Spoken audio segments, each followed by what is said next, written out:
It's the Baseball Show on WCRX 88.1 FM and WCRXFM.com. I'm Corey Stolzenbach.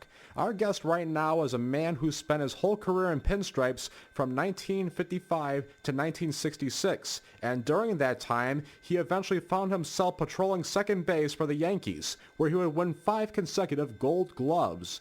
Our guest won 3 World Series championships with New York, 1958, 1961, and 1962. In that 62 season, he finished runner-up in the AL MVP voting to Hall of Fame teammate Mickey Mantle and made a famous catch to end that year's World Series. He played in 7 different fall classics and had plate appearances in 6 of them, in which he batted .305 over a span of the 6 World Series he came out to bat. He is perhaps most famous for his 1960 honor of being the first and so far only player to win the World Series MVP award as a member of the losing team. He is Bobby Richardson, and he is joining us now on the Baseball Show on WCRX. Hello, Bobby. Hello, Corey. Good to talk to you. Thank you, sir. Good to talk to you. Bobby, take me back to August of 1955. It's 2 weeks before your 20th birthday. You make your debut at 19 against the Tigers. How exciting was it to get called up not only to the majors, but at such a relatively young age at that? Well, Corey, it began when I was 14 years old playing American Legion baseball in sectional play, which meant that one game, if we won it, we'd gone to the American Legion World Series, and they took our film, took our team out to see Pride of the Yankees, the story of Lou Gehrig, and from that time on, that was my dream, just to play for the Yankee ball club. And at 19, sure enough, from Denver, Colorado, the AAA club, Gil McDougall had been injured, and I was called up. And that first game that I played, I walked through the dugout out of the stadium, and it was wonderful, wonderful thrill. Yeah, I believe you played the Tigers, and I believe your first at-bat was against Hall of Famer Jim Bunning. That's right. He's a former senator, and he threw from the side. He was very difficult. I do remember we won that game, but I also remember that at second base I didn't touch the ball. Not a ground ball, fly ball, passed it around the infield, that was all. And Yogi, I think, hit a home run. We won that ball game. You played only a handful of games your first couple of seasons before going into being the everyday second baseman for the Yankees. What was that transition like for you? Well, first of all, Casey Stengel was our manager. And the Yankees at that time had a dominance of talent.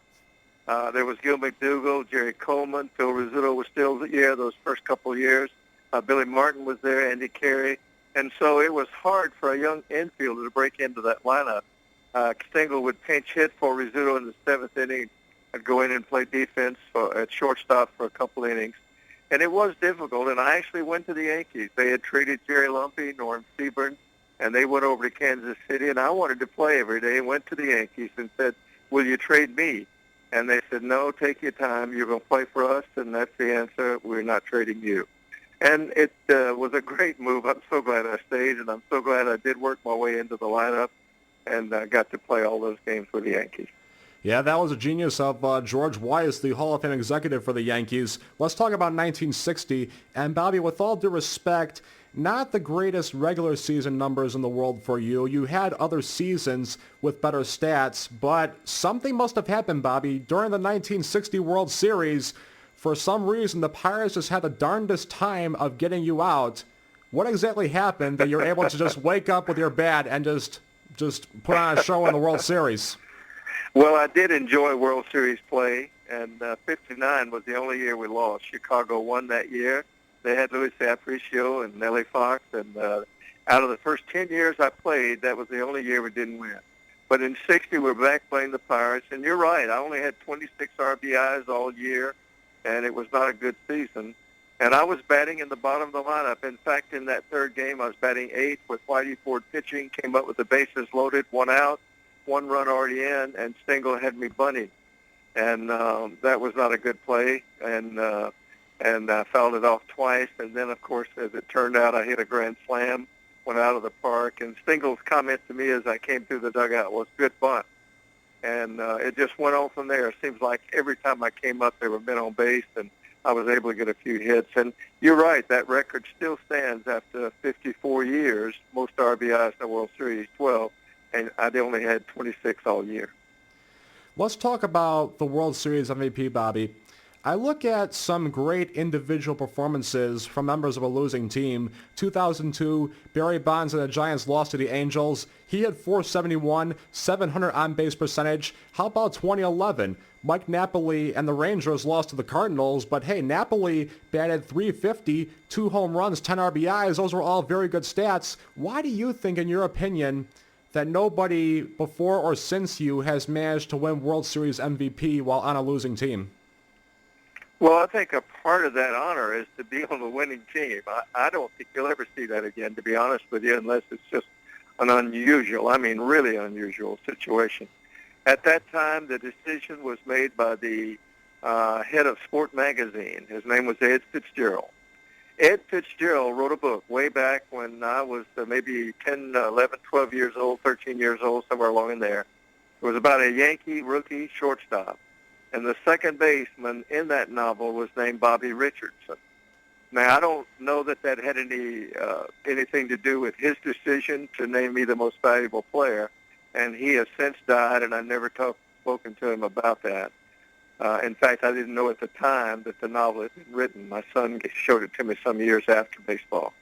But I'll just say that the Yankees dominated for those years. We were 9 out of 10 times in the World Series, and I hold the record of playing in 30 consecutive World Series games, which is an honor just to be. That just meant I didn't miss a game. But I enjoyed playing, but I don't think you'll ever see another non-winning team player be MVP, unless it's really, really outstanding.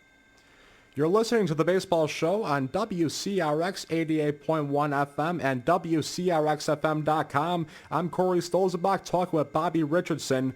Bobby, the famous catch, Game 7, 1962 World Series, even made its way into pop culture lore when Charlie Brown was sitting with Linus in that peanut strip, and he was asking why couldn't McCovey have hit that ball 3 feet higher, and then later asked, well, why couldn't McCovey even hit that ball just 2 feet higher? I want you to take me back to the play. What was going through your mind from the time McCovey stepped into the batter's box until you caught the ball in your glove? Well, first of all, when McCovey stepped into the batter's box, Willie Mays was on second base, Matty Lou on third base, 2 outs, and the Yankees were ahead by 1 run. I thought for sure they'd walk him and put the left-handed hitter on first base, load the bases up, and pitch to the right-handed Orlando Cepeda. But Ralph Houck, in conversation with Ralph Terry, said, "Hey, what would you like to do?" And Ralph said, "I'd like to pitch to McCovey." And the first pitch he threw McCovey, he had a line drive foul just by a little bit, but 9 miles. And I think I moved over a little bit at that time. And Ralph looked back at me and said, "Man, he's playing out of position." And he started to walk my way to tell me to move back over the other way, but he didn't. He said, "I've played 1,400 games there. Maybe you could just leave me there." And McCovey hit the ball hard. Now, I didn't see him for 45 years. 45 years later, we were invited to come out, and McCovey and I were speaking at a banquet before an old-timers game at Candlestick Park. And I remember so well that the first time I saw him, his response to me was, "I bet your hand is still hurting." And I said, "You hit it hard. You really did." And he said it was one of the hardest balls that he'd ever hit. It had overspin. It looked like a sure base hit, but it came down in a hurry. And so the game was over. Now, I saw Willie Mays the other day in New York, and he told me if he had been running when he hit the double that kept him on second base, he'd have scored. And he said the Giants would have won that. And I said, "Well, you're probably right." But it was a big play, and I enjoyed just being in the right place at the right time. You just mentioned Ralph Houck, and it's perfect for my next question. What I want to ask you is this. Your final 7 seasons in the big leagues, 1960, Casey Stengel is replaced by Houck after the Fall Classic. Houck manages from 1961 to 1963. Then in 64, Yogi Berra comes in. 65, Johnny Keane managed against you guys for the Cardinals in the previous year's World Series. He manages in 65. You guys have your first losing season since 1925. Then in 1966, he's fired during the middle of the season, and Ralph Houck comes in after you guys started 4-16 in 1966. My question, Bobby, is how were you personally able to deal with and adjust all those managerial changes in the Bronx in such a relatively short period of time? Well, all of my career was with Ralph Houck. He was my manager in Denver. He was a coach for the Yankees under Casey Stengel, and when he took over, he came up to me and said, Bobby, I don't care if you hit 120, 150, or 250, you're my second baseman. He is a manager that was able to bring the most out of players by molding them together as the team with encouragement and not criticism, and I just really enjoyed playing for him. And then he moved up as a general manager of the Yankees, and that was fine because he did a good job there. I never did understand Yogi Berra won the pennant on the next to the last day of the season. We lost by one couple runs to the Cardinals in the seventh game of the World Series. He sat with my wife and I on the plane coming back from St. Louis after that last loss to the Cardinals, and he asked my wife, he said, I'm meeting with the Yankees tomorrow. Do you think I should ask for a 2-year contract? And her response was, absolutely. If it hadn't been for Bobby, that's me, bobbling a ball at second that kept us from getting a double play, and Ken Boyd hit a grand slam that beat us 4-3. And she said if it hadn't been for that, we'd have been the world champions ourselves. And he was fired the next day. They had to have made that decision way back this summer sometime, certainly not after the series was over. And Johnny Keane just didn't manage the way the Yankees were used to managing, and I knew that wouldn't work out, and Ralph came back. But to be honest, by that time, the Yankees' talent had diminished to the point where it just wasn't there. They traded those young players for that one old-timer that could come in, whether his name was Johnny Mize or Enos Slaughter, or to pinch in and win another pennant, and we were just hurting at that time. And it took about 12 years for him to come back again after that. No adjustment on my part. I was glad to play for any of those guys. Well, that's very good, and I'm sorry that your last couple seasons in the big leagues, your Yankees teams were not exactly what they were before when you first came up to the big leagues. I'm sorry about that. A couple more questions before we go. Your last game was at the age of 31 in 1966. You had announced your retirement earlier in the season, saying you wanted to spend more time with your family. The Yankees had Bobby Richardson Day on September 17th that year at Yankee Stadium. What did that honor mean to you? Well, it certainly was an honor because at that time only 10 Yankees, including Babe Ruth, Lou Gehrig, and all the greats on the Yankee ball club, and I was number 10. So it really was an honor. And actually it was a little bit longer than that. Tony Kubek and I both decided to retire a year earlier. We were 29. We had won 9 out of 10 years, and we felt like our priorities had changed. We wanted to spend more time with our family. And so we had gone to them. In fact, Sports Illustrated had it all set up, the 2 youngest infielders on $1 million infield, and we were going to be on the cover of Sports Illustrated. As it turned out, Ralph Houck, then general manager, came up and said, hey, listen, I want one of you to play one more year and break Bobby Mercer in.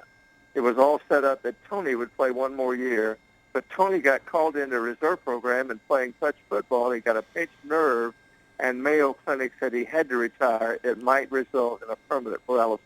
And so Ralph Houck then called me and said, Tony can't play. Will you play one more year? And because I did, they not only gave me a day at Yankee Stadium, but they also gave me a 5-year contract, 1 to play and 4 just to decide what I wanted to do. And the rest of that story is I became the baseball coach, University of South Carolina. 3 years later, we lost out to Miami by 1 run, and I called and told them that I wanted my release because I was going to coach South Carolina. And they said, well, if you want to, you can be our major league coach, you can be our broadcaster, or you can be our AAA manager. And I said, no, I'm satisfied. I want to try coaching. He said, well, give us a call. We'll bring the Yankees down to play your ball club. And when I called them, they did come. The Yankees and Mets came down.